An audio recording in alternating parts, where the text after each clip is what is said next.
Welcome to Downtown Variety, take 7. I'm your host, Mattie Barber-Bockelman, and this is Downtown Variety. Downtown Variety is MaMa and CultureHub's ongoing experiment exploring how we can make art and support artists and feel each other from all of our little boxes. This is our 7th edition. And I'm feeling grateful that we decided to number them early on because I'm losing track of how to track time. So this is the 7th, and every week, while it doesn't come without its, frustrations and difficulties, we are learning and learning new things about the software and about the performance capabilities. And we're meeting new artists who are approaching this with such excitement and are unearthing new possibilities and asking new questions, and it's really exciting. Downtown Variety was, yes, born out of this extreme moment where our cultural spaces had to shut down and programming could only move online, but it goes deeper than that. It comes from MaMa's legacy of going all over the world and bringing new faces, unfamiliar dances, and stories unknown, and giving them a home on East 4th Street. That's what we're trying to do here, giving these artists a home by bringing them to your home and to mine. And MaMa artists have always been affected by the venues in which they played. In the early days, in a basement on East 9th Street, there was a slew of plays that were all based around a bed because they had a bed for a while as a set piece. And when MaMa moved to East 4th Street and got the annex, Trojan Women was born, and many, many massive moving productions followed as artists asked, what can we do here? So we're asking the same question. What can we do with this container, this window to another world? So yeah, this week we're exploring with 6 different live artists who are going to perform live from Brooklyn, California, upstate New York, Boston, and Austin, Texas, with video art by Jerusalem by way of Berlin. And this time, 4 of these performances are duets. And so many of the pieces are exploring relationships. How can we relate and connect through these frames? So we're going into people's bedrooms, hallways, stairwells, living rooms, reading nooks, and makeshift offices tonight. And I'll be with you from my bedroom to yours, or to your kitchen counter, or curled up on your couch, or on your dinner table. And yes. Hello. It's nice to see you here. So all of this is happening. Wait, allow me. All of this is happening through LiveLab, which is an experimental software that CultureHub has been developing over the past 5 years for networked collaboration between artists, audiences, and technologists. So first, we've got a performance from somebody who is close to my heart, a Brooklyn-based artist working remotely with a collaborator across the country. This is Joseph Brock.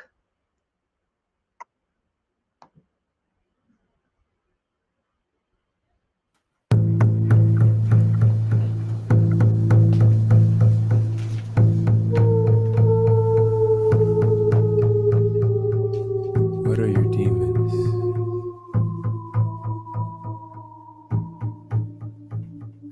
Where are they? I was standing. What can you do? I was standing at the top of this chair.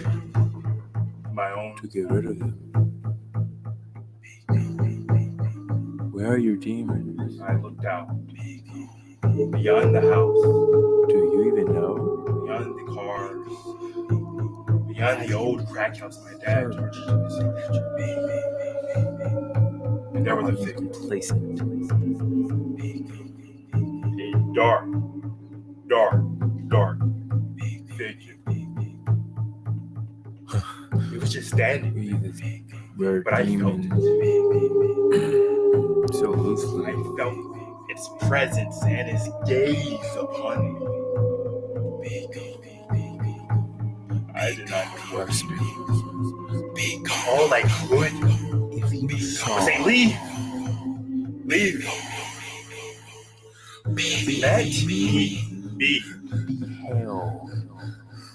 And it listened. It disappeared. And as soon as it Creature. did, it reappeared closer Leave now. and closer it came.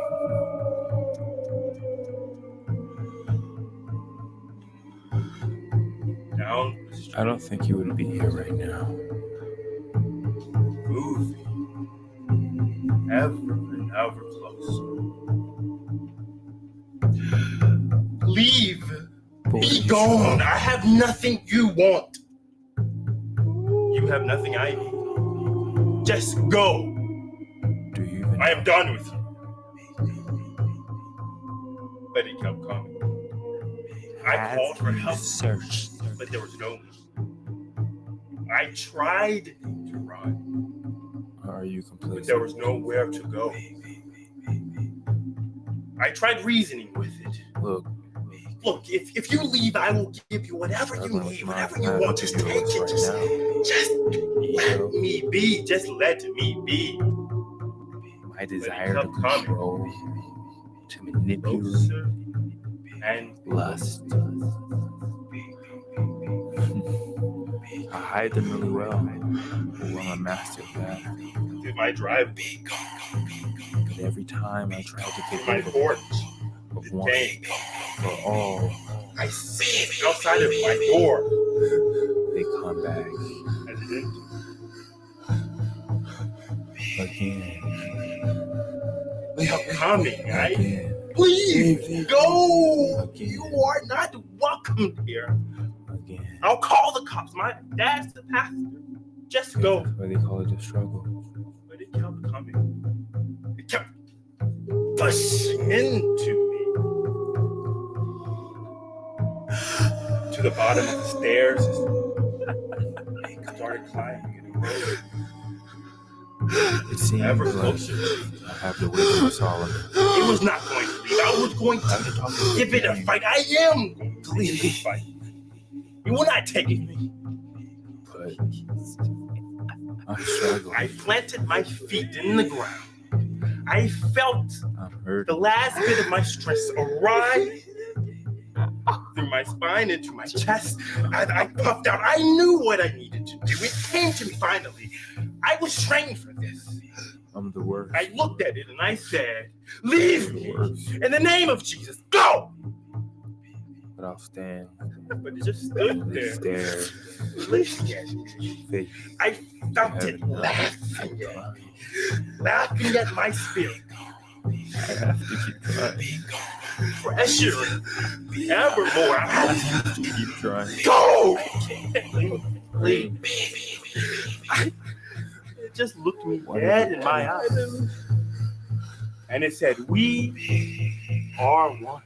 We are leaving. We are legion."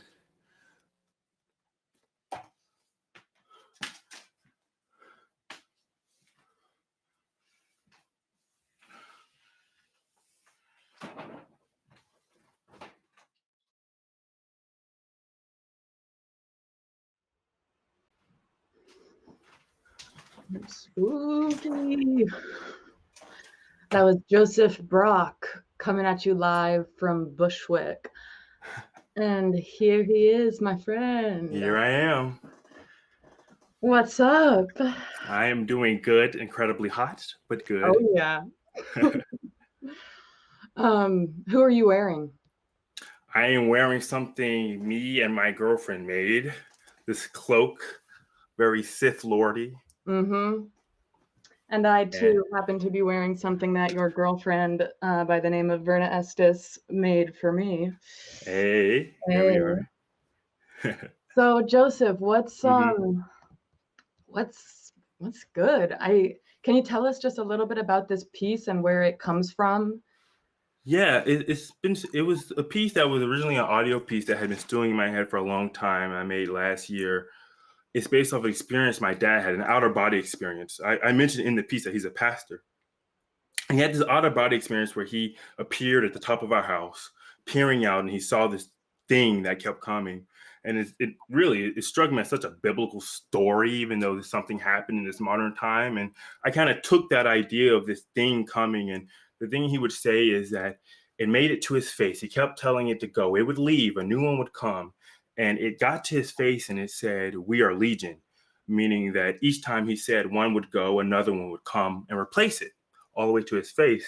And that story always kind of struck me as how we grow. We always have something that we're challenging us, and some demon maybe, or some thing, some vice that we're pushing through. And I decided to adapt that story for this purpose and adapt that idea of challenging, not trying to run, because we can't run from ourselves, and having to just challenge and having to push through and having to come to that realization that you got to just face this thing. What does "We Are Legion" mean? So "We Are Legion," it comes from actually a story in the Bible where Jesus banished demons out of a man. And the demon said, "We are legion," because we are many. There was many demons in this man. So he casted them into a group of pigs, and the pigs drove off into and drowned in a river. Like Cersei. Yeah. Cool. Yeah. So I figure we all have legions of things that we're trying to work on internally. Yeah. And legion of things outside of ourselves that we're having to do battle with. Yeah. And that so I thought it was really poignant. One fear. Yeah. Yeah. So I know your background is as a classical bassist from your youth. But I want to know what pushed you more in these experimental directions. Like, I know that you have been experimenting a lot with painting and visual art, but especially what's been pushing you to experiment more with performance and the more theatrical stuff. Yeah. Well, it was a slow journey. I put down my instrument as soon as I graduated, like literally the next day. I'd never touched it again. And I went to school for music. So it had really been in my life since the 3rd grade through graduating with a bachelor's degree in music performance. But I never knew, I knew it was never going to be my life. I knew it wasn't really my passion. I didn't really care for it. It was just a means to an end. And I kind of took away from it. And I decided to do visual arts. But there was something in the back of my mind that kept saying, you should take something from that experience that you've been imparted growing up with music, and you should do something with it. So I slowly started to make audio work, and then it kind of built into its own thing. And then it started creating video work, and then it finally clicked, and I kind of understood what I needed to do with it. I needed to create my own voice and use my instrument sometimes, use my voice sometimes. Yeah, I heard the instrument time for sure. Yeah. This one has an instrument in it. The doom, doom, doom, doom. All of that is me playing on bass. And so when I finally realized that that's what the whole ordeal of me hating it was meant to get me here, to be able to input it in this way. It clicked for me tremendously. And so that's what I've been doing for the last 2-3 years now. Yeah. It's great. One of my favorite days in the past few years in New York was when me and Joseph and Verna went to MoMA PS1 and saw the Bruce Nauman exhibit, which was the 3rd time Joseph had seen it, I think. Yeah, and we just sort of, not the last. Yeah. He was critical for me because, theater, audio, video work, visual work, to me, that's kind of what I felt was like the creative maximum, engaging every sensibility to one purpose and using each medium to its fullest potential, but towards one philosophical goal, maybe. It's so exciting. And honestly, those are all mediums, but what you're doing here and what we're doing here is a whole new medium. And so I'm excited to see what you come up with next. Me too. Okay. Thank you, guys. Love you, Joseph. Love you too, Mattie. Bye. Bye. Loved ones. Okay. So tonight you're going to see some video art, and the first one is coming up next. The video artist is Naama Zarfaty, And she is an animation director and animator originally from Jerusalem, who is now based in Berlin. So these works are from here. Let's go wherever she takes us.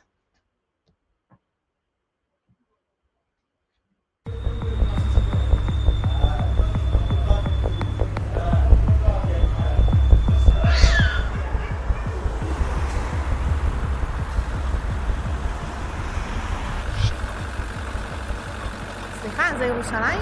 עלינה שמה. אחרון, אני יוצא.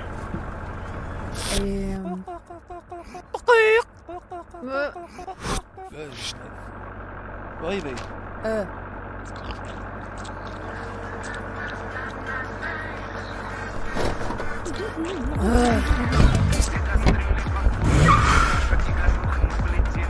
وفي 5 ساكن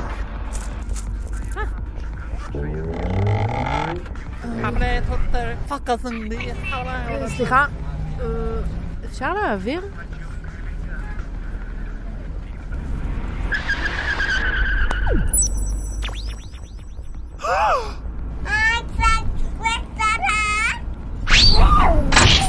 הנה העודף. בענייני אומה, מי ירד?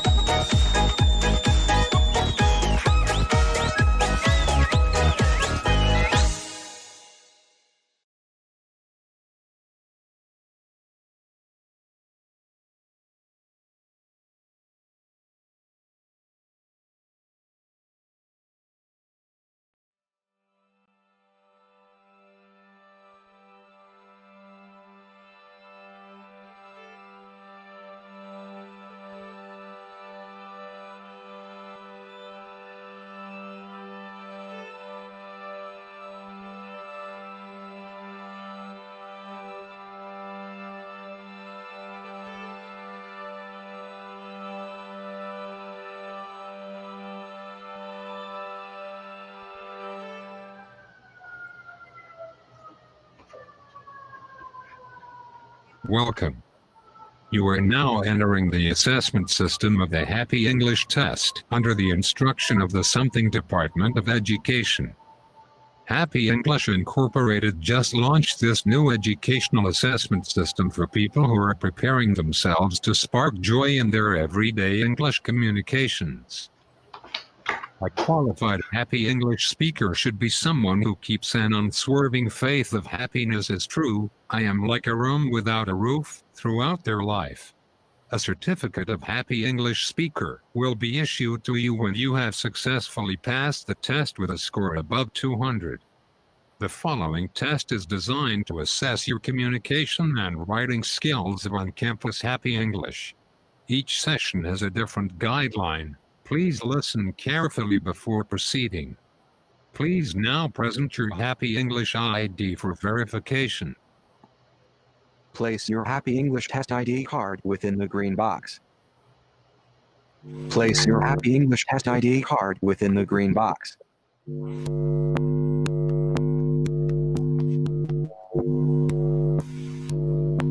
Welcome, Carrie Sijia Wang. Get ready for the test now. Welcome, Tong. Get ready for the test now. Hi, Professor Adam. Read the sentence. My name is Larry. Hi, Larry. How can I help you? I heard that you place students in internships for various university programs. Yes, you are right. Right. I assist students with internships. Internship at University Art Museum. Position museum. Position are all unfortunate. On the website. The website is out of date. I want to do museum work after I graduate. The library is looking for student volunteers. I am not interested in library work. The staff at library are planning an exhibition of I am not sure that is what I want. I also have to warn you beforehand beforehand that So this this is is only supposed to a be 4-week my project, unpaid. But Why don't you read the job description? Listen Then and repeat let the me know sentences. Hi, I would like to join the math club. Listen and would repeat like the sentences. join the Wonderful. math We have some great activities planned for this year. I have talked to some of my friends who are club members. I have talked to some of my events friends. planned What for did your club friends members. tell you about the club? What did your friend tell you They especially about the enjoyed the club's field trips last year. They especially enjoyed the club's So you field probably trips. know that we meet every Monday and Thursday. So you probably know I that we volunteer to tutor some primary school students in math on Mondays. I volunteer to tutor I see some you have a schedule conflict. on I Monday. see you have a schedule Okay, conflict. if I only come on Thursdays. Is it okay if I only come on Is Thursdays? it possible to change your tutoring Is day? it possible to change The your tutoring counts for the day? community service requirements for tutoring counts graduation and toward Mondays the are for community math, so service I have be okay requirements because even if you can only come once a week, I think you will still enjoy the I club. think if you only come once, Write you an will essay on the topic of enjoy medium the club. cinema. Write an essay to show what you know about the structure of the U.S. government. This is a good start. You are off to a good start. Next sentence. Keep writing. Interesting point. You sure know a lot about the U.S. government. U.S. government. Can you elaborate on that? Very accurate. This is great. This is great. Keep up the good work. Amazing. Keep it up.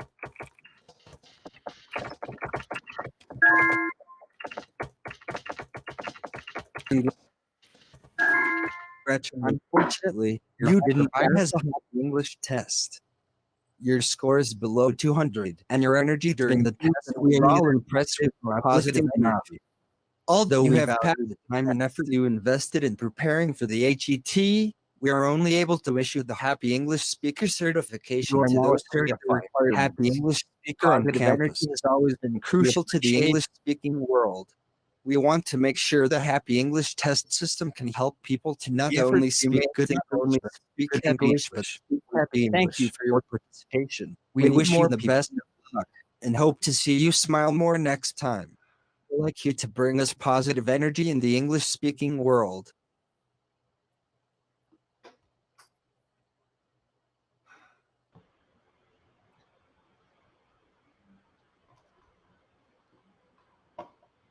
Oh no. She didn't make it. Wow. Hey, I passed. I know. Last time both of you passed and I was very happy, but when even just one person loses, it's kind of dark. Tong, how do you feel? It's just very stressful and depressing.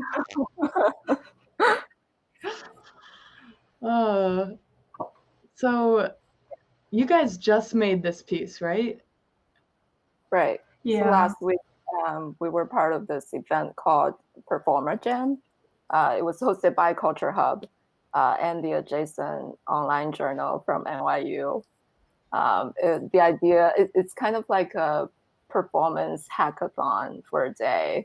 So the idea is that we were given a prompt on Friday night and we were supposed to spend the day of Saturday to come up with a performance and then perform it at night.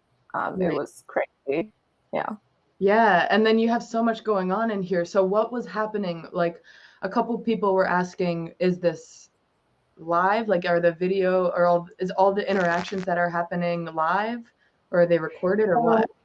We pre-produce the beginning video and the ending video. So the beginning instructions and the pass-fail videos we pre-produced it. But during the process, we are really competing against each other to be a happy English speaker.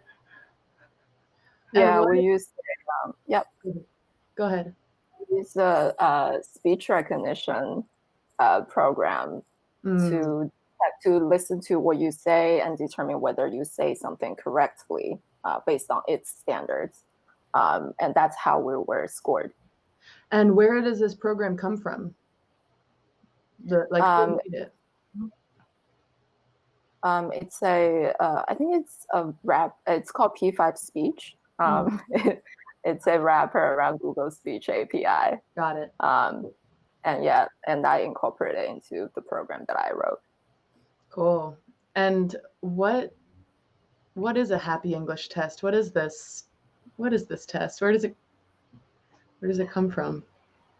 So actually, with the theme for last week, the theme for last week's performance jam was energy vampire, and when I was talking to Carrie, we suddenly think about a test that we both took when we come to the States for studies called TOEFL. So test of English as a foreign language. So actually, it's an environment where you sit with about 40 to 50 other testers, and when it comes to the speaking section, it's really a very chaotic environment because you have to while you're actually listening to other people speaking into their computer. Yeah. The conversations in our performance actually all come from actual TOEFL questions. So it was. Yeah, it's a standardized test that every international student has to take before coming to the US for college. And also before that, we both spent years learning English, and sometimes we just wonder, what does it even mean to speak good English, and what does it mean to speak good American English? Is it the accent? Is it more than the accent? Is it some kind of attitude, American attitude that you have to adopt? So this is the performance is kind of our way of addressing these questions. Crazy. And you, Carrie, I know from some of your other work it sort of looks at the system and this glossy exterior and very positive, optimistic, and sort of shows the sinister darkness of those systems. Right. I think I don't think the systems are necessarily sinister. It's just because I don't know why I'm just really into these things that look just pure positive and optimistic on the outside. And they almost certainly have a darker side because nothing is pure happiness. So I'm really into these things. It's for my other works, the dark thing, the dark system is technology itself. But for say happy English, the system is the idea of, I don't know, Americanness or American English. It seems like to a foreigner from the outside, it looks so nice, and it's a land of opportunities, of freedom. But when you actually come here, you start to notice these things that don't really work very well, and that's kind of the idea. Yeah. And then for you watching at home, I just want to, connect the dot that Tong Wu, who is this performer, Carrie Wang is here, and Tong Wu is here, and Tong is actually working with us on a daily basis, basically, to develop LiveLab. So she is one of the coders who is working on this software and is making all the changes when we're like, oh my God, this issue is happening again. Tong! She's one of these people that we call up, and she works closely with Olivia Jack, who's the lead developer. So it's great to have you here. Hooray! Thanks for showing up, y'all. Thank you, Mattie. Next time. For having us. And see you Monday, Tong. Bye. Great. Okay, so next up, we have Rhiannon McGavin, who is a poet performing live from Los Angeles, California.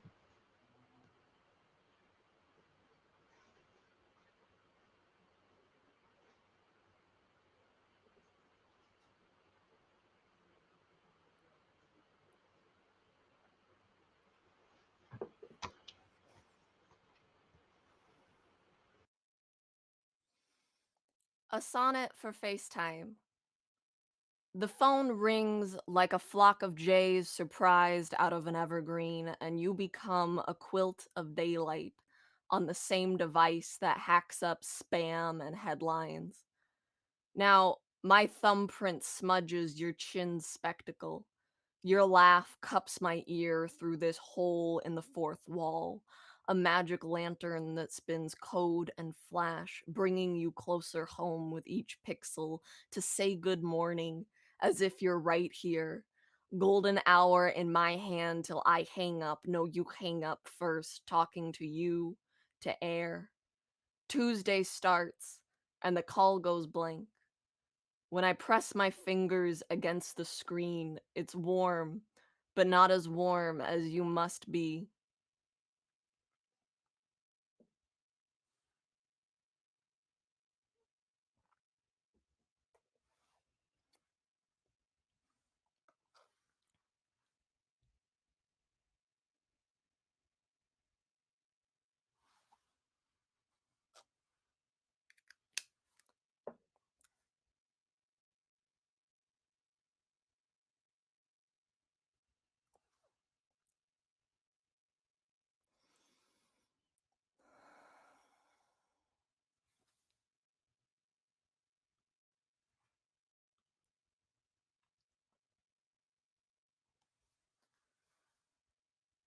Long distance song. When the conductor scans my ticket, the valley's dry orchards may as well burst into almond cakes because I'm going to see my baby, my moonbeam, who recites the locations of my moles like a prayer, eyes closed, eyes tender, even on screen, grin lagging behind his laugh. Where he is most hours for me since the move, our calls, the sundial in my day. The face that pressed against the back of my shoulders in college is small as a playing card on my phone now, handheld, a magic trick not nearly as good as how our heads, rolling through our scrapbook of nights along my bronze bedposts, oiled the metal to a new kind of gold, an arch in the middle where we had slept, where the shine had gathered most. For this, I'll take the train. And I'll love the seats designed to hide stains, love the kids who noodle around on their parents' laptops with the volume blasted so I can hear every chrome pop, love the loudspeaker that crinkles out to say my stop is coming, and he'll be there waiting to spin me around, sprung from my phone to the full shape of his body. Every time, I forget how it is to look up at him. His jaws slope, how his voice strums the air with no static between us, without pinning my ear against that smart little window pane. For weeks I walk this way, waving at the empty streets, earbuds looped around my neck as a locket, or him on speaker perched on the spice rack as I crush garlic from its papers. Sometimes, to switch things up, I just hold it the old-fashioned way, a princess. If I had a cord, I'd twirl it. This is how I know him now, my honey in the dial tone. Distance leaves me shy as a first date, as though I don't already know him like a tulip bulb.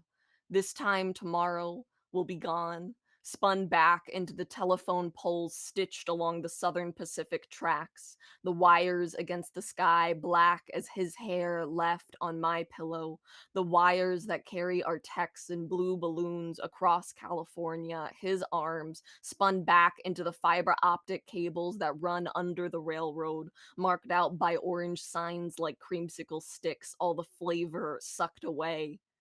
The trains, the wires, the cables, and internet, a braid to pull us closer, the strings connecting our tin cans, dependent on the maps of other men and cell phone plans to say good morning. If I acknowledge how much I miss him, literally a coral reef would grow from my stomach. I could do nothing but lie around and watch bright animal feelings swim through.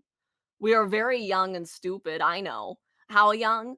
Just as the bushes and trees, dark as wine bottles, melted into jasmine and jacaranda, a white and baby purple confetti that veiled the campus, that was when we met. And I remember the smell embroidered through beach fog, then simmering thick over another May afternoon. And within this freshet of flowers was the perfume in the green sweater he'd lent me that first morning when I stole his favorite book while he was still asleep so he'd have to call me back, but my phone rang before he noticed it was gone. The green sweater, a knitted green number I wore every day that week, trembling up hills to class, my legs raw that way, over my hips, the sweater falling with his particular musk, the dormitory detergent, a thin layer of tobacco, and something else, sweet and mysterious, a technicolor note that whistled around corners, which was revealed to be the remnants of a strawberry jewel pod banned 3 years ago now. Someone said a jewel will never be as cool as a cigarette because when you see someone with a cigarette, it's clear they don't care if they die, which is cool. But with a jewel or other meteory nicotine device, it's clear that you're like nervous. However, I decided to stop picking at my lip after we kissed, that I didn't want to peel into a void so bad, which is very cool. When we met, I had a fire ant bite on my inner thigh, ugly in all the ways that meant I was living, and then I was the sweat on his brow. How evil it felt to be gone half an hour, half a day. How I orbit my hunger. How I love the engines, cell service, Wi-Fi, these clouds of dust and data, miracles I don't want, would trade to be bewildered by his footsteps in the next room again. But here I'm pulling my suitcase off the train and I see him waving, and already I'm watching him leave as I run across the platform to keep up as the machine pulls away in the window, your face getting smaller, but I'll keep shouting because I need to know if you miss me when I'm gone from the live wire of your chest. Are you more patient with strangers because you remember my hand dappling your shoulder each time? Do you learn this by heart again? Is it easier to fall asleep holding a pillow? Do you wake confused over who or what is wrapped around you or reaching for the salage? How long do you sit with your warm laundry? Will you keep my shirt in its own corner, grasping for my scent, feral for the beloved, my darling? My perfect one, my mouth is bleeding and I can't remember why, but sometimes in the middle of my laps, I pretend I'm swimming across a great blue lake to you, each stroke a second until I'm yours again. Make my body a device that annihilates time. Is it the same for you? Are you waiting for a life between us? Are you a computer counting days until somebody can touch you? Would you bear it all to hear my voice calling you back?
Ready?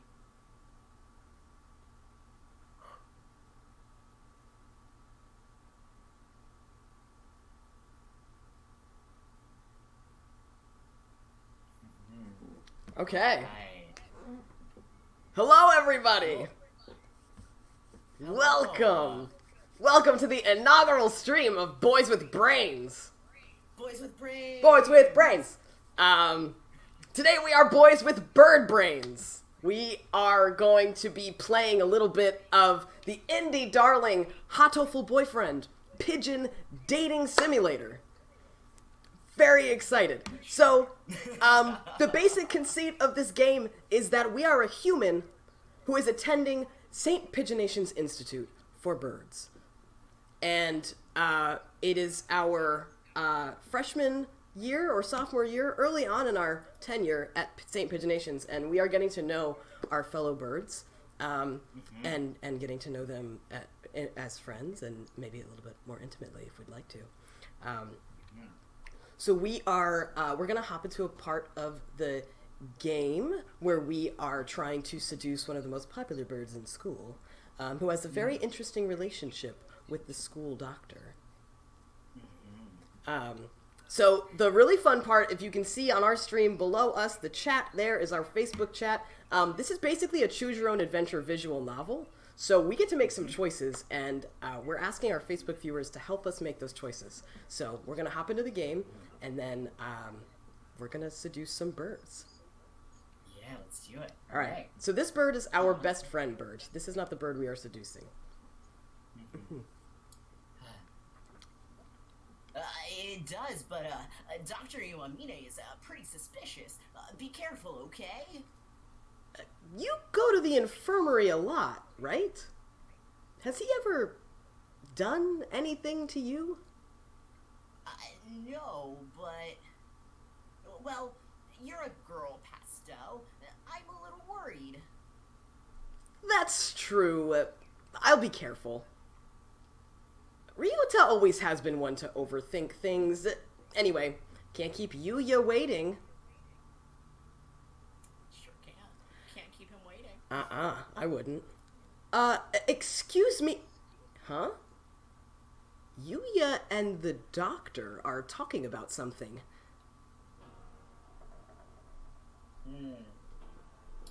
Did you really think I hadn't noticed? You sure look like you woke up on the wrong side of the nest. What are you talking about? I shouldn't have to explain. You should know exactly what I'm talking about. I have told you never to touch my desk, haven't I? And what makes you think I ever have? This doesn't look too good. Pastel! There you are, mon ami. Pastel can back me up on this. We were in the courtyard together until a few minutes ago. She said she was going to the restroom, so I should go ahead. I only just got here. In other words, I haven't had time to go rifling through your stuff, Doctor. Right, mon ami? Just what is going on here? It sounds like the doctor suspects Yuya of having searched his desk while he was out. I came straight from the classroom to here, so obviously Yuya is lying. Alright.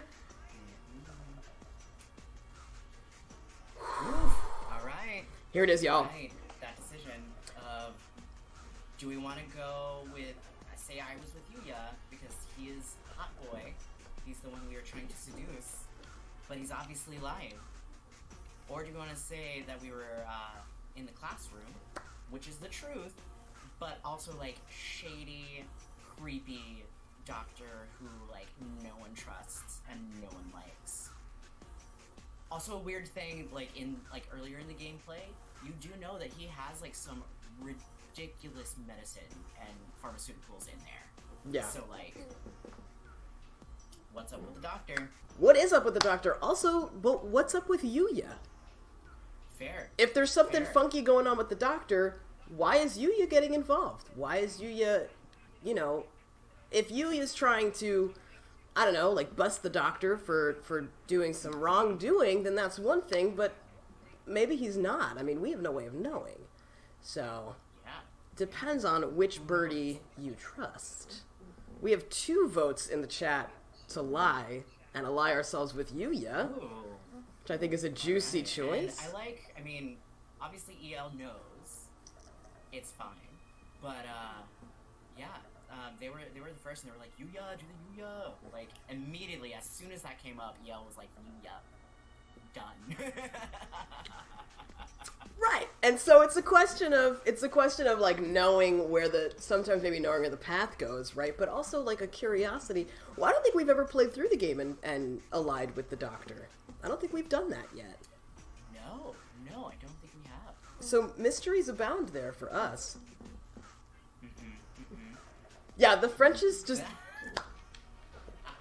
nothing is more convincing of an argument than French spoken in a Texas accent.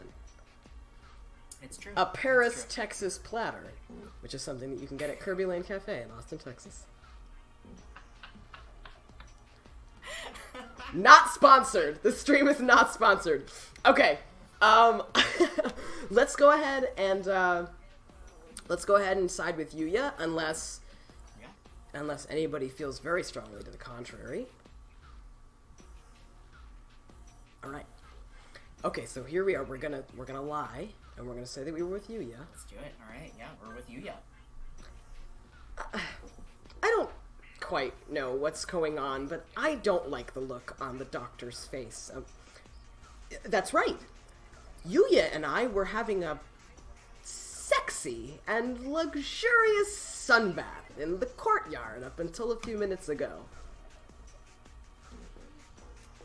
Sexy and luxurious it was indeed. Well, Doctor?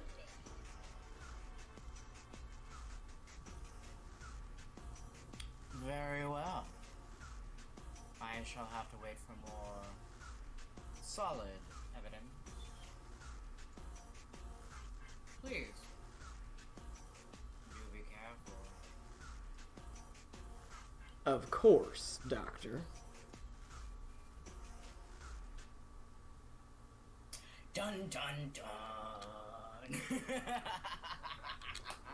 If you want to know what happens next, or you want to know what happens if you side with the doctor, tune in later.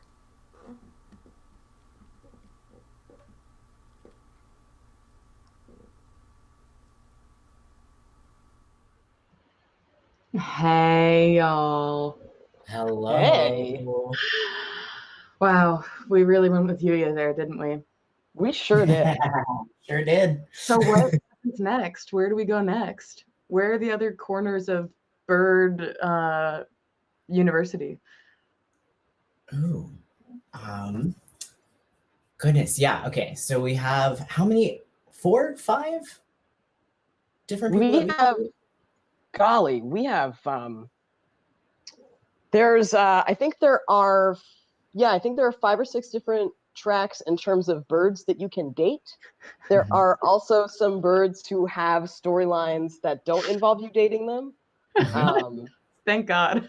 Yeah, it gets a little dicey there for a second because there's all of these characters that are teachers, and you're like, okay, wait a minute, is there?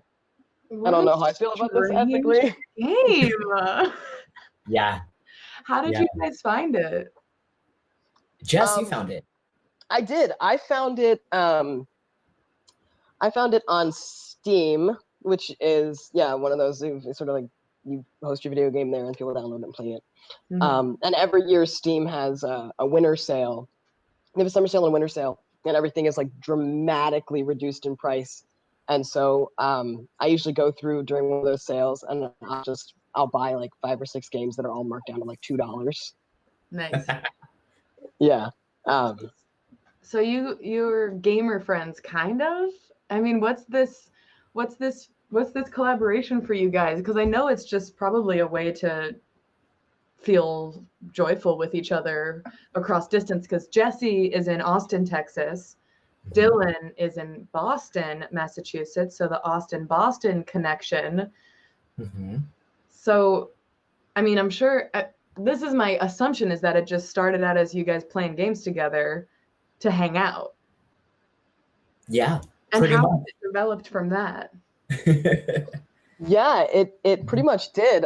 So we both were streaming individually. So I played a similar game to this called Dream Daddy, a dad dating simulator. Yeah. Which is involves a lot more humans. And so I streamed that a couple of years ago, and Dillon was somebody that tuned into the stream. And then when the when all of the coronavirus quarantining began, streaming sort of became a way for Dillon and myself and other friends that we know too, to sort of connect with other people and also provide a little bit of levity and entertainment. So I started streaming this. Dillon was streaming Dream Daddy on his own, and then Dillon was one of the people consistently in my chat while I was streaming, and it really was one of those things. It was an hour before I was going to go live, and I was like, "Hey, do you want to like get in on this with me?" And I was like, "Yeah, duh." And it changed the dynamic, but for the better, because then it really gives this sense of sort of the two of us hanging out with each other, and then people who watch the stream and get to interact, it sort of feels like they're getting to be a part of our sort of our intimacy and our hangout. Yeah. Yeah. But y'all got brains. Yeah. So, so we this was actually like a complete one-off comment during one of our game playthroughs of this game, actually. And we just like somehow we were like forgetting things, like being very bird-brained, essentially. And we're like, yeah, we're just, boys with bird brains, it's fine. And then whenever it just like kind of stuck of like, yeah, we're just, because we're so smart, we're so educated, like Jesse is actually Dr. O'Rear. I also am like formerly theater trained. So yeah, we're both very educated people, but we're also very like silly and goofy and like to game and stuff together. So it's just kind of like a good marriage of the two of like, yeah, we're boys with brains. And then let's also make it like a little bit bigger of like, maybe whatever we do, like we're playing this game, it's boys with bird brains. Next thing, who knows? It's gonna be something. I think Jess, I'm gonna teach you how to shave, right? That was an idea that we had. Yeah. So there'd be boys with non-gaming content. It's to live stream Dillon teaching me how to shave. I've seen live stream somebody teaching someone else how to cut their bangs. So I think you got to market. Boys with barber brains. Mm-hmm. Nice. And then boys with daddy brains. That works Mhm. too. Oh, for sure. Yeah. We're gonna And do it. y'all normally stream on Twitch, but today you got in touch with us and sort of were like, not today on this first day of May. So why not Twitch today? Yeah, so we were planning to use Twitch, and then today the workers at Amazon and a couple of other bigger companies like Target, Whole Foods, which is now a subsidiary of Amazon, are striking in protest of unsafe working conditions and unfair labor laws and unfair pay. And Twitch is actually also a subsidiary company of Amazon, which we didn't know until this morning. Yeah. And so I saw a tweet from somebody that said, I would usually go live at this time, but I won't. And so immediately the both of us were like, okay, what else? What is the other option? Because crossing the picket line is not an option to us, especially in this particular moment. And it's so crazy to even think about playing a dating bird game on Twitch and like laughing and having a wonderful time as crossing the picket line. Like that's such an insane concept. But all of these, we're tied to companies and all these corporate shit. So yeah, I mean, there's of course, there's always an argument to be made too that to go from Twitch to Facebook, what kind of lateral, moral move is that? Yeah. So that was like something that we were struggling with to try to figure out what is the best alternative, because it's it becomes in a certain sense a lesser of two evils conversation. Right. But it was really important for us to be in solidarity with what was happening today. Hell yeah. Yeah. And that's definitely going to like kind of inform us of like future streaming and stuff like that, of like, are there different platforms that are more open sourced, things that are more values aligned for us, so that we can to do that. And low key, high key, that's part of why we're developing LiveLab. I mean, a major point was just because we needed more of an artful environment with more customization and the ability to not have the little green highlight box around my face right now like Zoom has. But it's also because, first of all, do we really want to be throwing all this money at a corporation and we don't know their practices, and it makes it not accessible to everybody in the world. So cool. Brains. And Dillon is a brain that I get to work with, and we're basically working with right now because Dillon works at HowlRound up in Boston. So that's a joy. Oh yes, indeed. Cool. Well, Jesse, I hope to meet you beyond the Bird University one day. I'm sure I will. Thanks for joining us. Yeah, it's been a pleasure. Thanks for having us. Cool. Yeah. Thank you very much. This was a blast. Yeah. Bye. Bye. Yeah. So next up, we have a performance by Nick Demopoulos. But before he performs, he has built his own instrument. And we want to have him show you around it a little bit so that it's not just coming at you out of nowhere. So Nick, are you there? Yeah, I'm here. Cool. You sound far away. I sound far away. Can you guys hear him? Sungmin, can you hear him okay? Can you hear me now? Is that better? Yeah, I can hear you. Talk loud. Okay, I will. Okay, so I'm gonna, Smomid is a project that Nick's been working on. Nick is a performer, a musician, and an instrument builder, and Smomid only utilizes instruments he has designed and built to perform interactive computer music. The name is derived from an acronym of his primary instrument, String Modeling MIDI Device. So what's this thing? Can you show it to us? Sure. So this is the instrument. Nice, gorgeous, very guitar looking-ish. Yeah, so it's a guitar. It's inspired by the guitar, and it's basically a way. It's interesting what you were just talking about with Jesse and Dillon, because it's the same. I feel like it's related. I wasn't happy with what was commercially available, So I went ahead and made my own instruments. And the beauty of this is it sends messages in the language called MIDI, which is like a protocol language. And you can, like, for example, control LEDs. And you can, this video animation behind me is being driven by MIDI messages. And these LED displays are driven by MIDI messages. So I just, touch this instrument and interact with it like it's a real instrument, but there's no acoustic properties. I just kind of, play it like an instrument, but I can play digital media with it. Rad. So, well, I guess without further ado then. Oh, cool. Okay.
We are strong, powerful, wise. Because we have to be, and no one else will be that for us. The first time Nia told me I was strong, powerful, wise, I was having a nervous breakdown in my bedroom, suffocated by my sheets, my tears, my snot. I couldn't take the onslaught anymore. Nia lifted my head, looked in my eyes and said, "You are strong. You are powerful. You are wise." I repeated after her countless times and held on to her words for dear life. And I'm still breathing. Strong, powerful, wise. We remind each other every day because as two Black, lesbian women, we need to remember our strength, our power, our wisdom. As ancient as the world is, as deep as her oceans, we resemble the darkness that created her, and we love her energy. For that reason, those who fear her fear us and are doing all they can to destroy our love, destroy our lives. They even use us as weapons against each other because while we're two Black, lesbian women, we are different. She's dark, I'm light. She's not masculine presenting, I am. She's younger than me by 6 years. She dances, I write. She lives in her body, me in my head. She comes from a loving home. Mine is broken, so when she tells me I'm strong, powerful, wise, she reminds me that I'm safe with her, within myself. With us.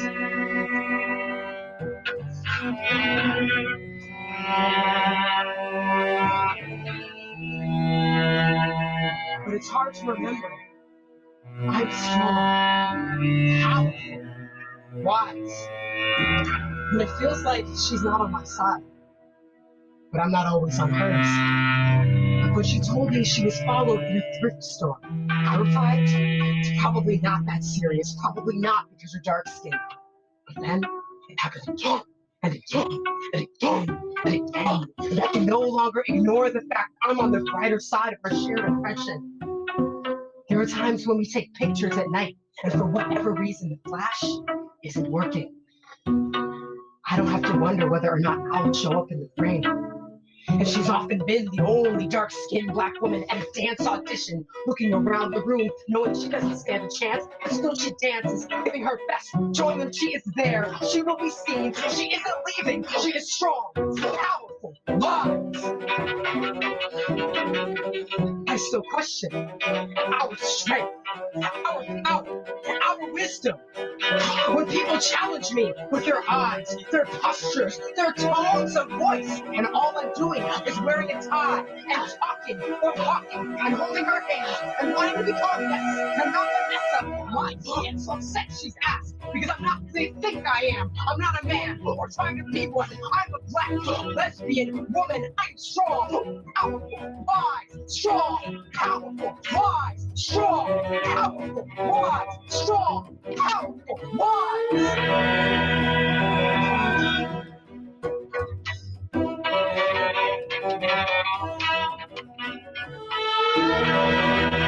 Walk together, holding hands,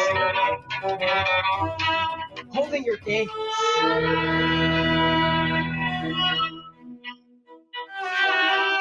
I hear her voice. I listen to her words. Strong,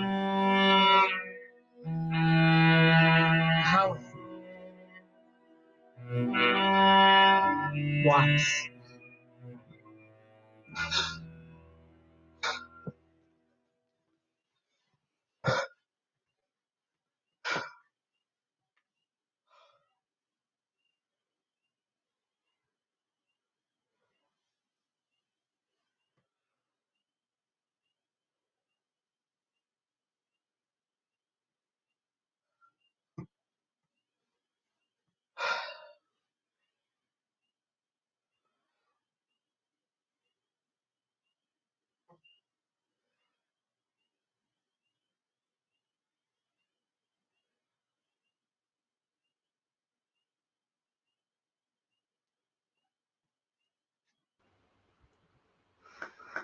Nia Ness, everybody. And Nia Ness, can you comment using the phone instead of the computer, actually? The phone. Oh, Yeah, yeah. And just make the computer instead. Okay. Oh, you want to mute that? Yeah. Hey.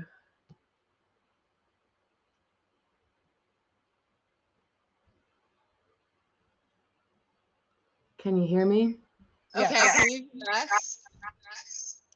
Cool. Yes. Okay. Wonderful. What's up? How are you? Feeling good. Feeling as, Yeah. as good as you can. Yeah. Felt good to perform though. Yeah. Yeah. Sit with Yeah. it. Man, it feels good to see you and feel you perform. And it's been so great to spend time with you both over the past, I guess it's just been like a day and a half, but it feels like such a Literally. journey, you know? Yeah. It definitely does. This has been a great experience. Yeah. So we were introduced to Nia Ness through Refest, our festival that we did back in March.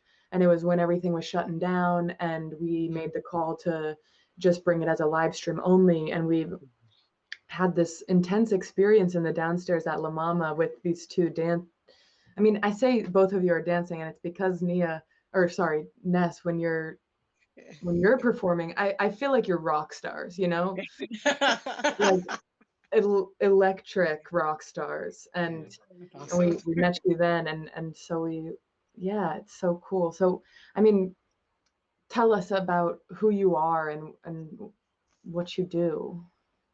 Well, we are Nia Ness. We are a performance art duo. We're based right now in Rosendale, New York. So we are not in the city with probably most of you. And we know it's really hard down there, especially right now. It's hard everywhere, but I feel like in the city, it's a whole nother beast. Yeah. So we're definitely sending all of our love out to all y'all in the 5 boroughs. We create and perform work about our lives as an out Black lesbian couple, and also our identity as a couple, and also our identities separately. Me as a dark-skinned Black lesbian feminine woman, and Ness as a light-skinned masculine presenting feminine woman. Yeah. My God, I can never think after we perform. You're fine. Totally. Thank you. Yeah. You're doing great. Yeah, I'm just so curious about like your journey, and we got such a tiny little window into how you guys work together. And when after we sort of would do a run through, you both, you have so much to talk about, just the two of you. And I just want to know like about how that relationship has developed over time, because I imagine it started as a falling in love relationship and a intimate relationship. And how did it turn into this artistic creative relationship? Well, ironically, Or am I wrong? I feel like our relationship has always been super intense, like from the beginning. Been. Like it just like we're very stereotypically lesbian, so we definitely like U-hauled the first day we met in person. Pretty much, we moved in together, and that was after like meeting 2 days, like online. 2 days before that. So yeah, and even with our art, like the first night we were together, Nia had written a poem, and I recited it. Like I read it, and she danced to it. So it kind of was already. Oh damn! Yeah, so like, but it was like, yeah. We didn't know that it was going to be this. Yeah. Though.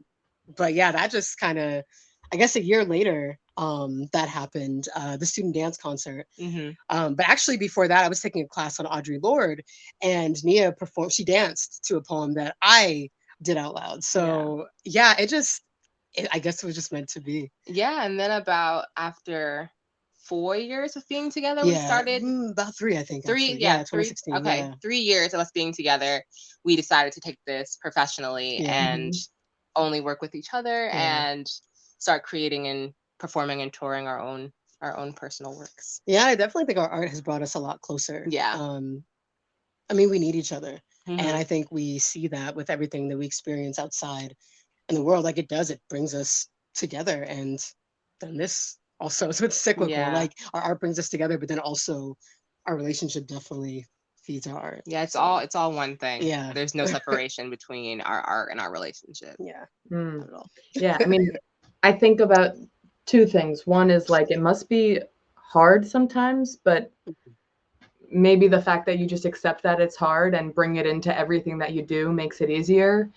Yeah. You're not shy about any aspect it feels, you know, like you're just going to be fully honest in each realm of what you're doing, whether it's personal as a relationship, in I don't know, the boundaries of everything just seem to fall away. There really aren't any boundaries, and it's not difficult working together. No. It's difficult performing each other's pain. Hmm. Like it's one thing when you're sharing your own pain, but then when you are embodying the person you love more than the air that we breathe, when you're embodying the pain that they went through, it's a whole nother thing. Because you don't want people that you love to hurt. You don't want to see them in pain. You don't want them to experience that. So whenever, I know for me, when I am telling this story through my body, it's even more difficult sometimes than doing my own. Yeah, and I feel like my passion comes out more when I'm telling your story than when I'm telling mine. Yeah. Man. And then I'm also just thinking about, because when we were first started working together, you both were in the same frame, and I think it was Mia's idea to say, do you have an Android phone? Could you put LiveLab on another phone and then have these two different frames? And I feel like that sort of opened up the piece in a different way to make it really about some individual journeys. And I'm wondering what that experience was like for you. And I also wonder what it was like for you watching at home, if it was a surprise when the hands went through the frames and they are in the same space after all. Yeah, for us at first it was like really difficult because we're so used to being together all the time. Like we're usually always like touching and we're just there together all the time. So I think too it was helpful with the feedback from Mia when she was saying that we can still connect. Yeah. Because at first we were like, oh no, like we'll lose the connection. Yeah. That's what people always say with our work. They're like, oh, your connection is so amazing. That's really what people are attached to or attracted to. Yeah. And so we were still able to do that. And it was awesome kind of having this like this secret that like only like we felt like we knew that we were in the same room, but y'all at home didn't know. So it was really cool being able to like have this like secret love affair happening. Yeah. I mean, I just picture, I don't know why I have the image, but I just really see you performing like rock stars in a stadium. I mean, that's a goal. That would be Put that out there, manifest that. Thank you. And I can, if you both were on opposite sides of the football field or whatever it is, there's no distance. I mean, I guess it's you're still in the same room, so you feel it, but yeah, it's strong. It's cool. I hope it transmits. Yeah. So good to have you all back in our circle, and I hope it comes back around soon. Yes, definitely. Thank you for having us. It's a joy. All right, thanks, y'all. Take care, y'all. So Nia and Ness are our last performers for the evening, and that's it for us tonight for Downtown Variety Take 7.